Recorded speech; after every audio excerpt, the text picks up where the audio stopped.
G'day guys, I hope you're all having an amazing day.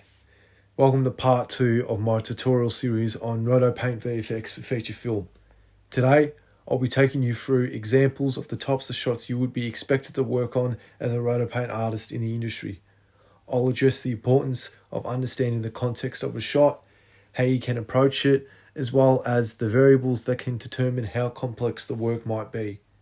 I've categorized these examples into 3 tiers: simple, intermediate, and advanced. Let's get into it.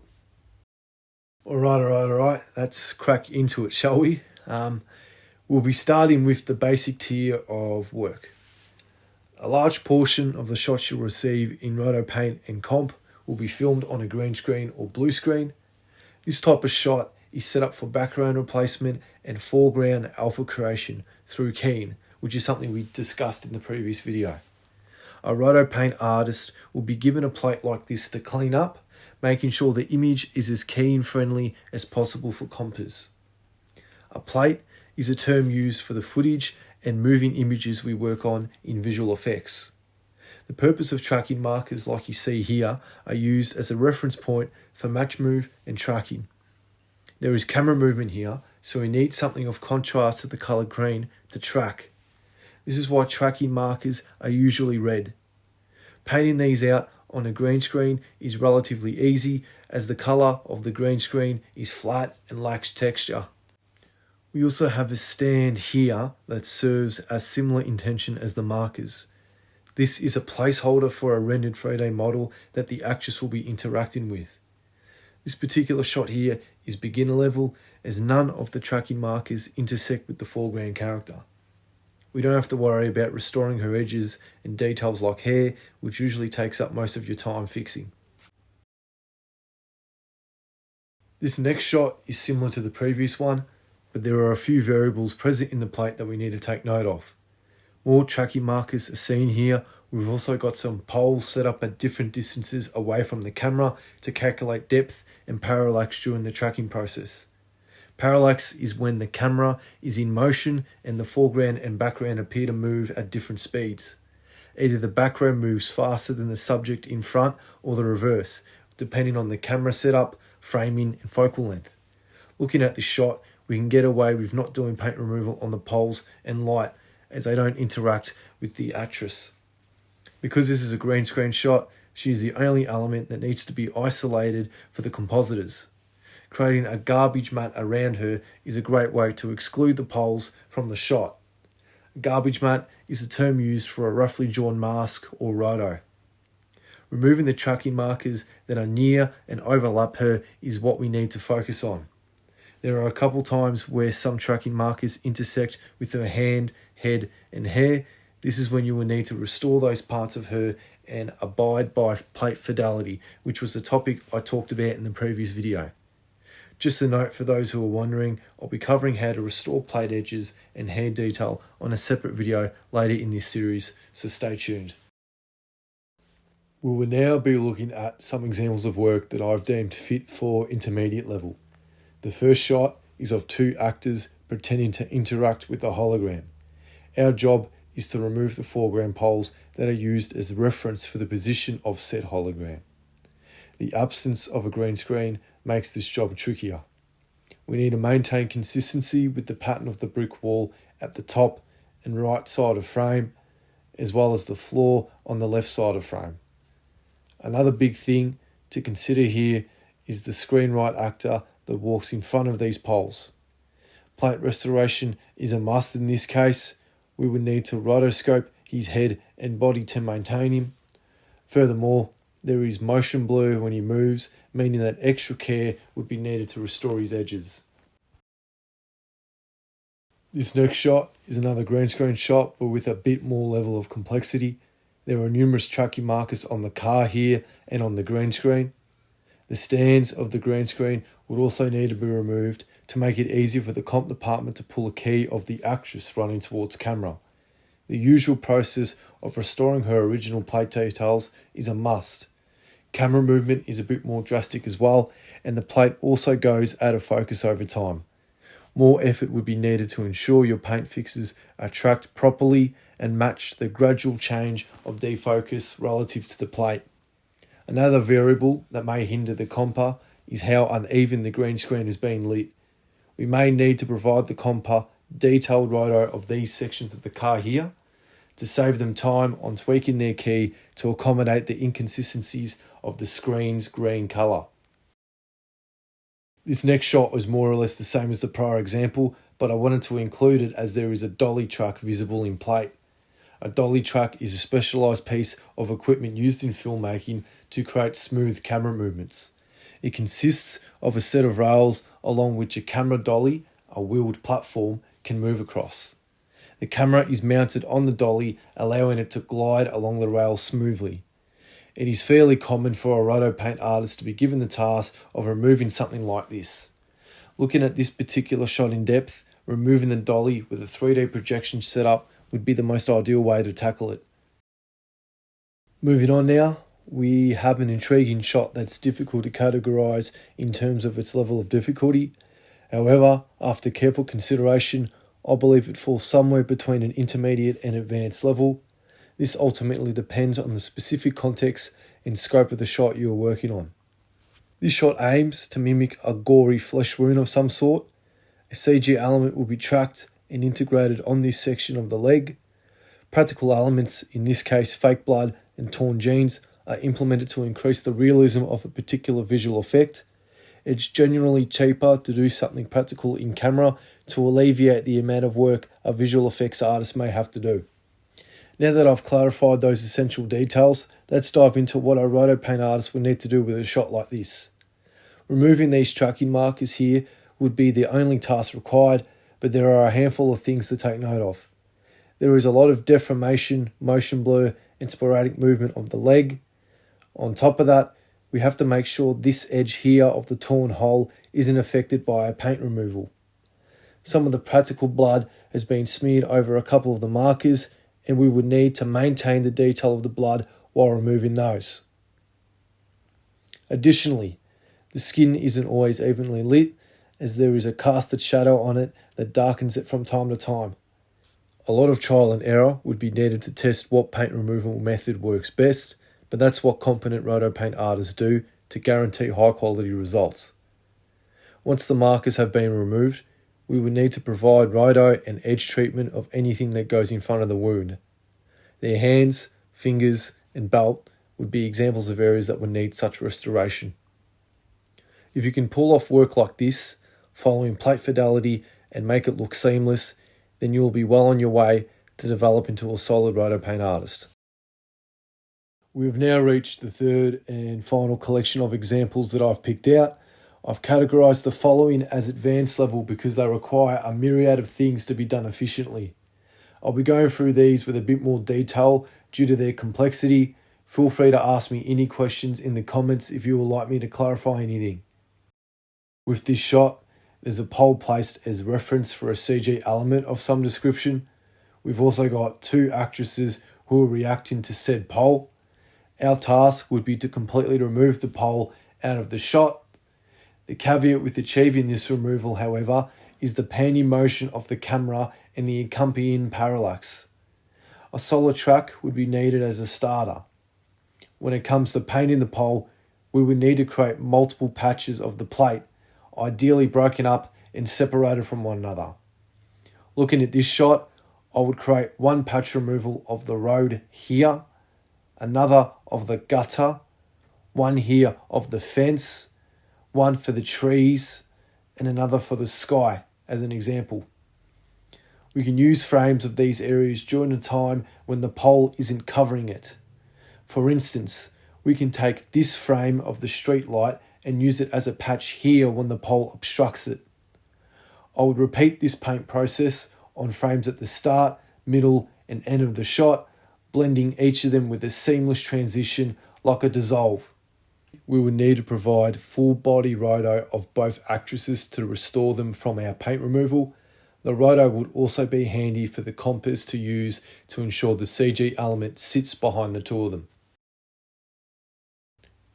What we are looking at here is arguably a roto paint artist's favourite type of work, wire and stunt mat removal. Looking at the shot, These actors perform a stunt, falling backwards onto this mat here for safety. One of them is attached to a wire which is used to create a more forceful reaction when being pulled back. To remove the wire, we would follow the same process as removing anything else. We would also need to restore the body of the actor through Roto. However, we should be careful when removing wires from areas like this here. Notice how the actor's jacket deforms and scrunches up when the wire gets pulled before he starts to fall. This deformation would give away the fact that a wire has been used. Therefore, we should grab the frame of the jacket when it's static and patch it over the part where the jacket changes shape to make the wire removal look more natural. Now let's talk about removing the stump mat. The restoration component of its removal would be the most challenging. We would need to use Roto to restore the two actors who land on the mat here, and we would also have to reconstruct actual portions of the plate. Plate reconstruction involves creating certain sections of an image or plate that don't exist. For example, if we pay close attention to the contact made between the soldiers and the mat here, we can observe visible shadows casted on the mat. When we remove this mat and make it look like the green floor as per the plate, reconstructing the shadows of the soldiers on the floor is a must, otherwise it will look unnatural. Lastly, we need to take extra care with the hair here as it is highly detailed. We may need to reconstruct a few strands if the Roto isn't sufficient to maintain them without reintroducing the blue mat. This type of work requires a lot of attention to detail, so I'll plan to cover plate reconstruction in more depth later down the line. Keep an eye out on the channel for that. Let's take a gander at this final shot that I've chosen for us to look at. The foreground actress has a brace wrapped around her arm and hand with a bunch of markers, tape, and tracking balls. This will make it easier to replace her arm and hand with a CG element. I actually found the completed shot for this online. The guys over at Blender created a short film a while back with this shot included in it. We can see how they've replaced her arm with a robot arm. I thought it would be good to show this so that you can get a better picture of what an integrated composited shot looks like in conjunction with paint removal work. Whenever I've gotten a similar task like this in the past, I would refer to the CG render frequently to ensure I'm only removing what is necessary from the plate. I slap the CG render over the top of my paint work to check how it looks beneath it. The beauty with this trick is that you can gauge exactly how much coverage the render has on the plate. With this guide in mind, you would now know exactly how much paint removal, restoration, and reconstruction would be needed from your end. With that established, I could just end my examination on this shot and call it a day. But I would like to go through another case scenario that you could find yourself with a shot similar to this. Hypothetically speaking, let's say the client wants us to completely remove this arm brace and rebuild her arm from the ground up. Using a solid track of her arm will go a long way in making the paint and Roto process manageable. Meticulous care would be needed to ensure that you are cloning the same skin tone and texture as these parts of her exposed arm. Same story goes for the markers and tape on her hand and fingers. Articulate Roto of her entire arm would be the next thing to sort out, which would then leave us with the reconstruction and restoration stage. Sections of the background would need to be rebuilt, such as the tree and buildings here, as well as the actor's jacket collar. Handy tools like the grid warp might be integral here to animate deformations on your reconstructed paint to match aspects like these crease folds on his jacket. Due to the scope of a task like this, I personally would create incremental whips or work in progress versions of your work because you'll get feedback notes from your supervisor. This task description is very large in scope and would require artistry of the highest degree, as you are essentially creating a fake arm that's meant to look authentic with the rest of the shot. I know this particular example was very involved and expanded upon, but this is because it'll be one of the most complex types of work you'll get given as a Roto paint artist. You will need to be comfortable in your ability to tackle shots like the previous case studies I've shown today to be able to take a shot like this head on. This is where practice and experience comes into play. We've now covered all of these working examples. I hope you enjoyed the video. This concludes part 2 of my tutorial series on Roto Paint VFX with feature film. Now that I've introduced you guys to the wonderful world of Roto Paint through this particular video as well as part 1, the next couple videos I'll be taking you through live demonstrations and tutorials on how to achieve Roto Paint results. I would like to thank my new subscribers that have come across my channel. I'm surprised that I actually have had this much traction already early on in the piece, which is pretty cool. It seems as though word has been spread through the community as well as my industry about what I plan on doing on this channel, which is fantastic. It gives me an added bit of motivation knowing that there are people out there who are thriving for content and thriving for VFX specific content about Roto Paint, about comp, about nuke, and about all the little idiosyncrasies about how my profession works. So yeah, I think going forward, the next video I plan on creating will be essentially a crash course on the software nuke before we actually get into how to learn and do practices relating to Roto Paint.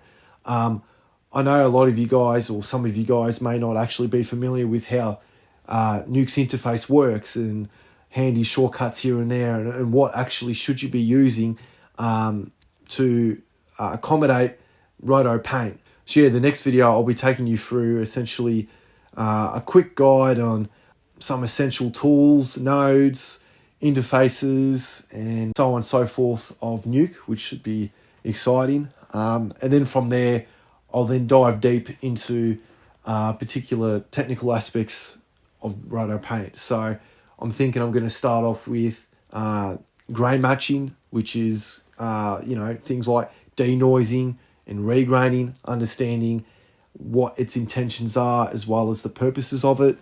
And then through there, I'll be gradually getting more detail and providing more complex tutorials to the point where eventually there will be a large catalogue of videos on my channel which will pretty much detail and outline all the tips and the trades of a Roto Paint artist, which I think will be very beneficial for you guys. Be sure to keep updated, keep an eye on this channel. I'll be doing my best to try and push as much content out as frequently as I can. Obviously, with my schedule at the moment, I do have some free time, which is fantastic. But obviously, currently I'm a freelancer. Work could come and go in any given moment. So I just sort of have to juggle that if that becomes a thing that presents itself. So I think in general, I don't have a particular, we'll talk about this channel, I don't have a particular schedule that I'm abiding by. But I think with longer stretched out and scripted videos like this, they'll probably take me about a week to create, with a video that's a lot more laid back and a lot more less structured and quicker to produce, such as a live demonstration or a walkthrough tutorial. They could probably take me about 2 or 3 days to push out, and I may be able to actually push out multiple of those videos within a given week. But yeah, I think that's the blueprint that I'm following with at the moment. But yeah, I'll be sure to keep you guys updated. That could change, like I can't tell what could happen in the future with regards of my profession and where I'm needed. So yeah, only time will tell, as I said in the previous video. But yeah, that wraps it up. I hope you guys enjoyed this video and are excited for the future videos that I'll be pushing out. Cheers, catch you later.